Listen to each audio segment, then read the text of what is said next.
Voilà. Alors bonjour à tous et à toutes, c'est Nicolas des Talents des Hauts-de-France. Et aujourd'hui on se retrouve pour une nouvelle interview. Donc on est à côté de Maxime, donc plus particulièrement Zèbre, c'est ça le nom de scène. Voilà, donc bonjour à toi. Bonjour, bonjour à toi, bonjour à vous. Je suis très Donc, content d'être là. Merci de m'avoir invité. ben, pour commencer, je demande aux artistes de présenter un petit peu, de se présenter, de présenter ce qu'ils font, quoi. Voilà. Voilà, moi je m'appelle Maxime, comme tu l'as dit, on m'appelle Zèbre. C'est mon nom de scène pour ce projet.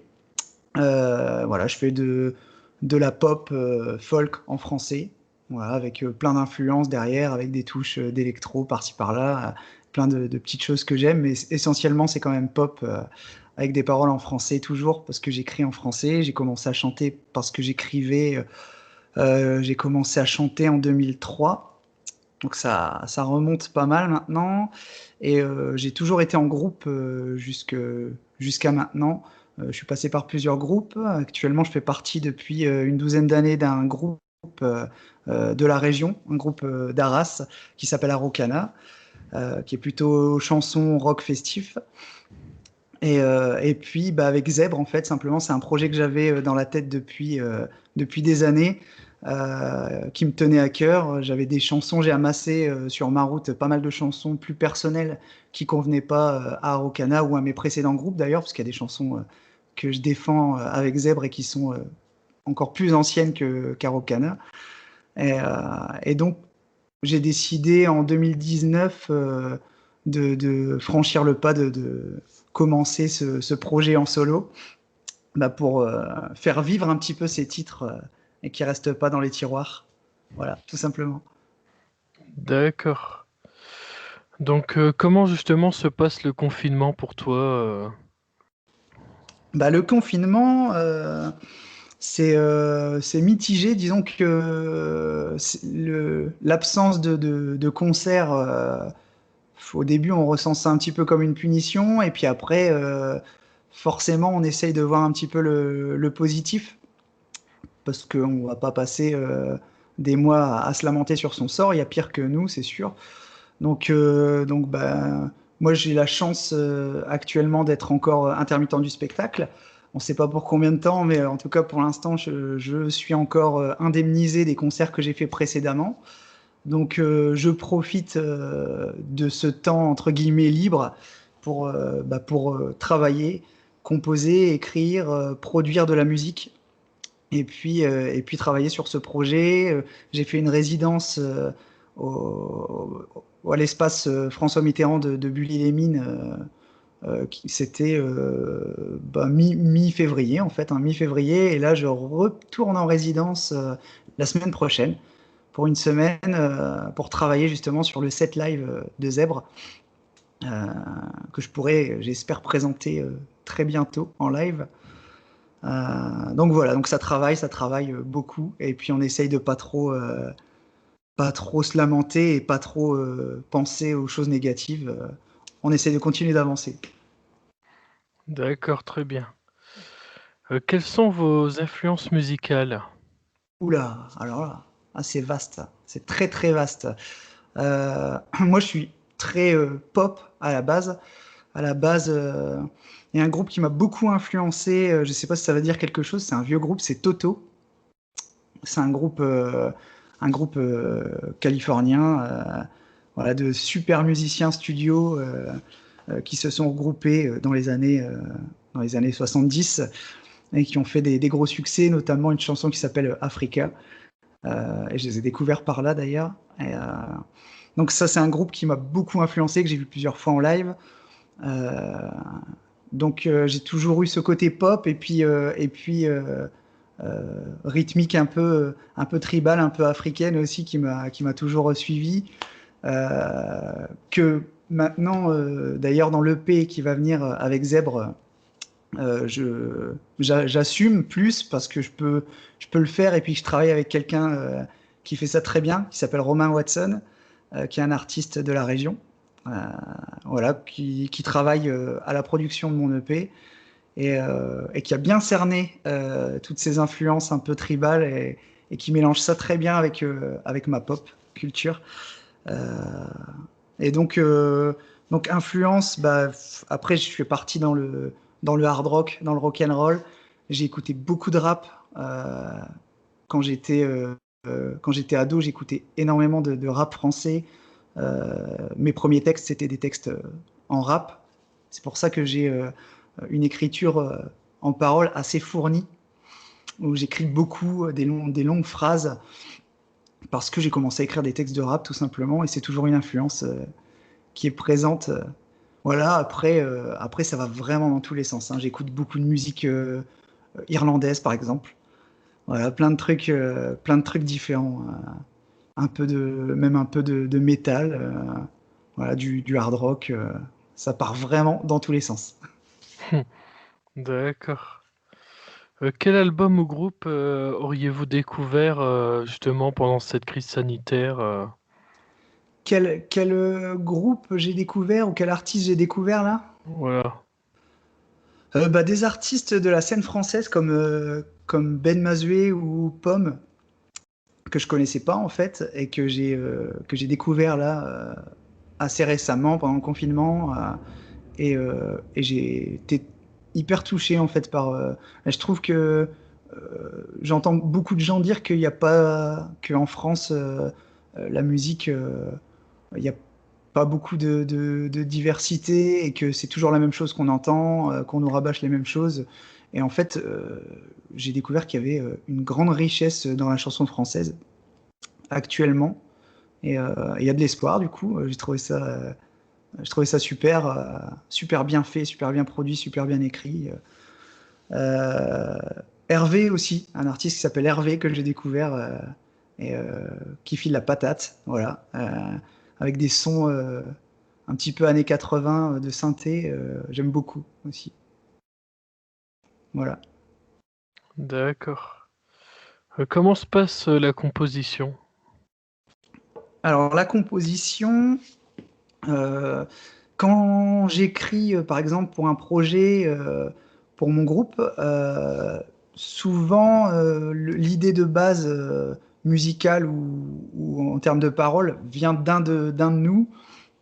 Souvent au niveau des textes dans le groupe, c'est moi qui recentre un petit peu les idées, qui canalise tout ça et qui fait un texte avec tout ça, parce que je suis plus auteur et les autres vont plus être sur la composition musicale, sur l'arrangement, puis on se renvoie la balle, on arrange, c'est vraiment des compositions qui partent un peu d'une personne et qui tout le monde y met sa patte en fait, donc des fois ça peut aller super loin. Et, euh, et pour mon projet, c'est plus instinctif en fait, je dirais. C'est beaucoup plus, comment dirais-je, c'est c'est presque c'est presque de l'écriture automatique en fait. J'écris comme ça me vient. Et en général, la musique vient presque en même temps parce que c'est un ressenti sur le moment. Donc, je prends la guitare ou alors j'ai un air dans la tête, je l'enregistre. Plus tard, je reviens dessus. Euh, donc en général, ça naît comme ça. Et les textes, j'aime bien les laisser mûrir par contre. Donc ça arrive que j'écrive des chansons d'une traite. Et puis quand je sens que j'ai pas le recul nécessaire ou la maturité nécessaire pour finir un texte, c'est pas rare que je le laisse reposer pendant plusieurs mois, voire même plusieurs années, histoire de vivre des choses qui vont me faire voir le sujet sous un autre angle. Et là, je vais me dire, ah bah tiens, je vais revenir sur ce texte-là et je vais me dire, bah voilà, c'est ça, c'est comme ça qu'il faut finir ce morceau. Et c'est arrivé sur plusieurs chansons de mon EP à venir, là, où les textes ont été commencés et terminés 5 ou 10 ans plus tard, par exemple. D'accord. Depuis quand est-ce que tu joues des instruments? Alors, je fais de la guitare depuis 2003, je pense. C'est à peu près au même moment où je me suis mis à chanter. J'écrivais beaucoup de textes, mais je chantais pas vraiment. À la base, j'écrivais. À la base, je m'essayais au rap. Donc, donc voilà. Ensuite, j'ai eu une guitare. J'ai mon meilleur pote qui était rugbyman et qui s'est cassé le genou et qui s'est mis à la guitare. Donc on a commencé à gratter ensemble. Et puis il me disait, tu fais des textes, tu pourrais chanter. Donc je me suis mis à chanter. Au début, c'était pas facile hein, de s'improviser chanteur. Et j'ai travaillé, j'ai travaillé. Et donc guitare depuis 2003, chant depuis 2003. Et je fais de la basse aussi depuis, que je dise pas de bêtises, depuis 2017, je crois. C'est un instrument qui m'a toujours attiré et puis j'ai franchi le pas officiellement sur scène avec mon groupe parce qu'on n'avait pas de bassiste et que voilà, on a sorti un album plutôt rock et on avait envie de mettre une basse sur scène donc j'ai sauté sur l'occasion, j'ai dit ok, je prends la basse. Voilà. D'accord. Est-ce que tu prévois de faire des live streams si jamais cette crise sanitaire continue et qu'il n'y aurait pas possibilité de retourner sur scène, tout simplement, quoi.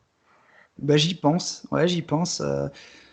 Disons que c'est pas le truc qui me fait rêver parce que moi je suis un artiste de scène en fait. Ce que j'aime vraiment c'est la scène. J'ai appris à aimer le studio parce que je me suis formé à la MAO. Voilà, je fais du home studio, je travaille même avec des artistes, tout ça. Donc on va dire que tout ce côté studio et puis musique assistée par ordinateur, maintenant c'est quelque chose que je connais et qui me plaît beaucoup, mais ça remplacera jamais le live pour moi en fait, parce que c'est vraiment de là que je viens. Le contact avec le public, c'est quelque chose qui est hyper important pour moi.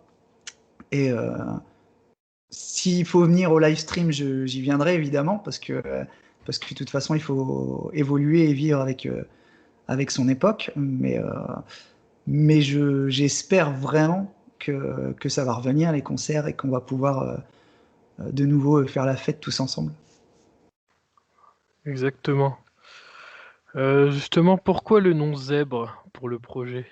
Ah, la grande question.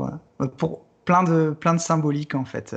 C'est un nom qui est plein de symbolique pour moi depuis très longtemps.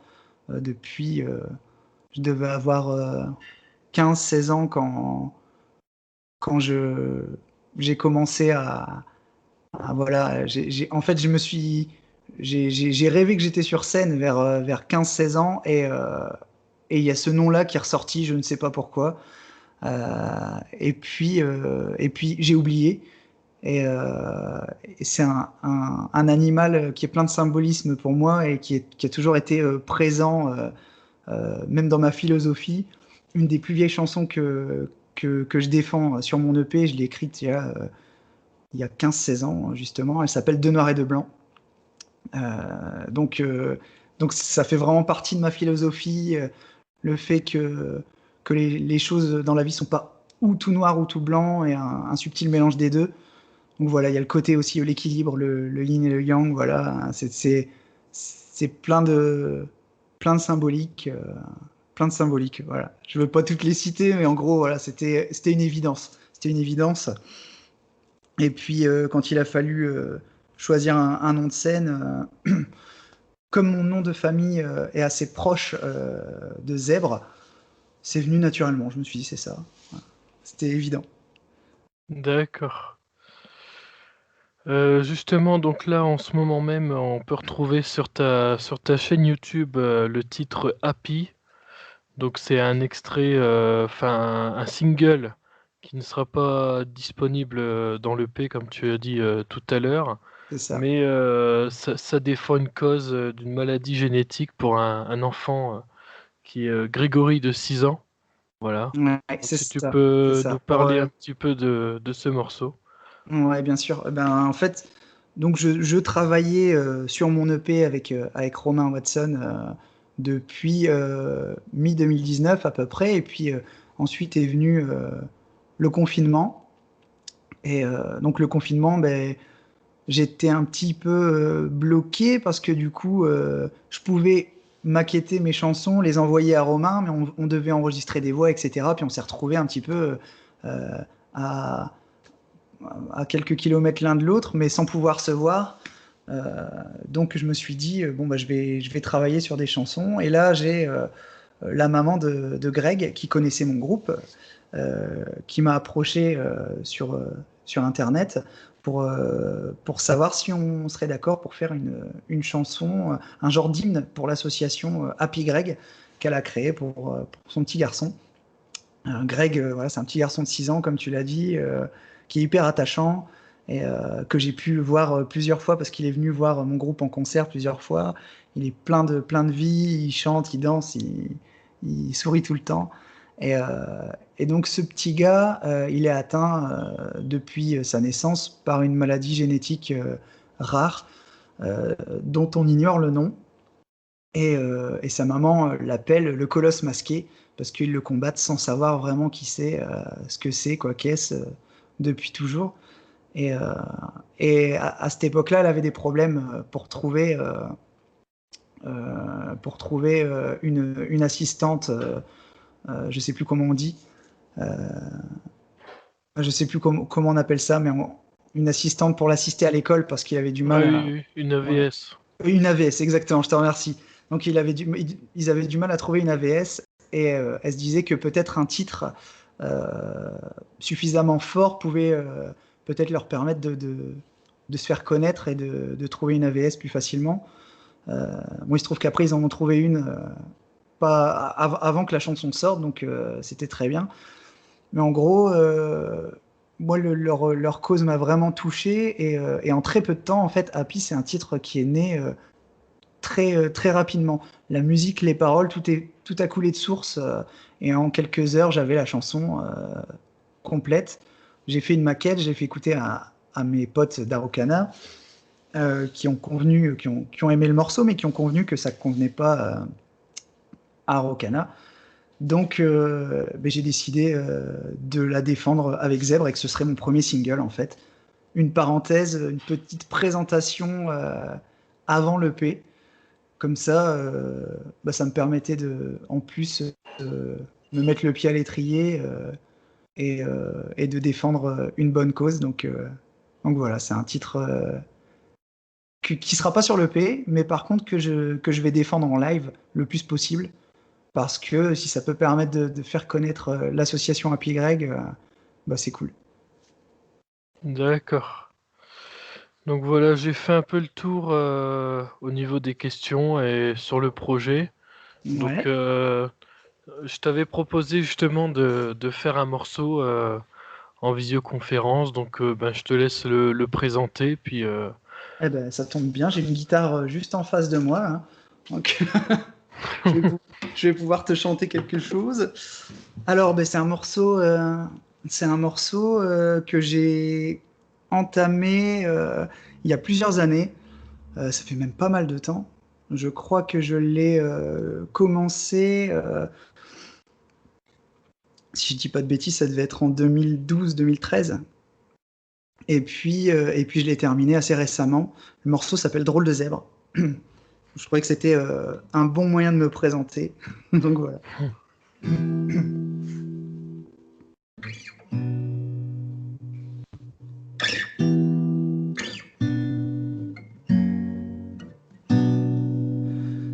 Je suis un drôle de zèbre, dépareillé, je marche sur la braise, sans jamais m'y brûler.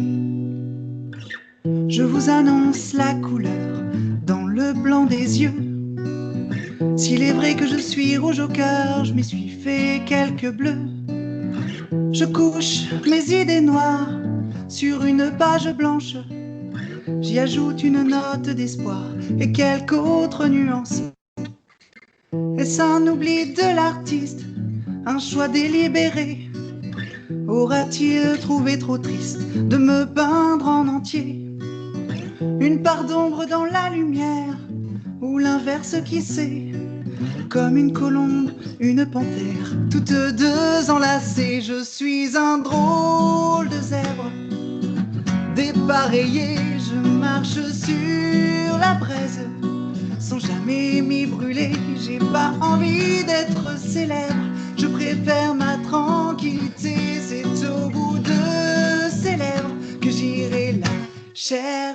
oh, oh, oh,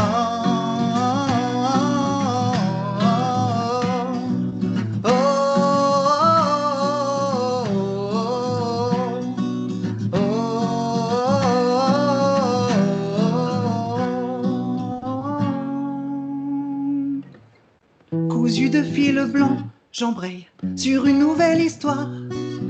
Puis je vais de l'avant, avant de broyer du noir. Noir comme la colère et blanc comme l'hiver. Noir comme ton regard qui me voit de travers. Serait-ce le drapeau blanc que tu brandis là-haut? Serait-ce de faux semblants, des rayures sur ma peau? Je porte ma divergence, toujours teintée de nuances. Fier de ma différence, je piétine mais j'avance. Je suis un drôle de zèbre, dépareillé, je marche sur la braise, sans jamais m'y brûler. J'ai pas envie d'être célèbre, je préfère ma tranquillité. C'est au bout de ces lèvres que j'irai la chercher. Oh, oh, oh, oh.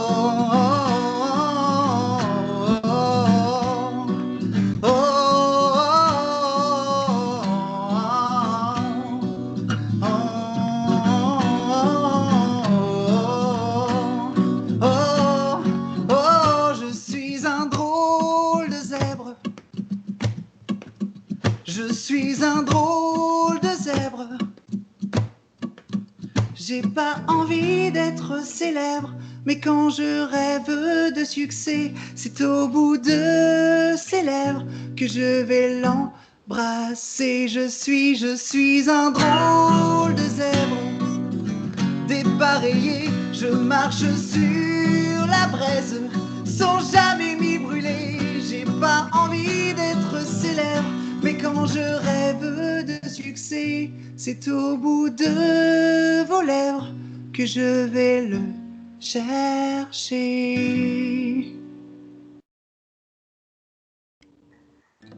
Très bien. Merci beaucoup.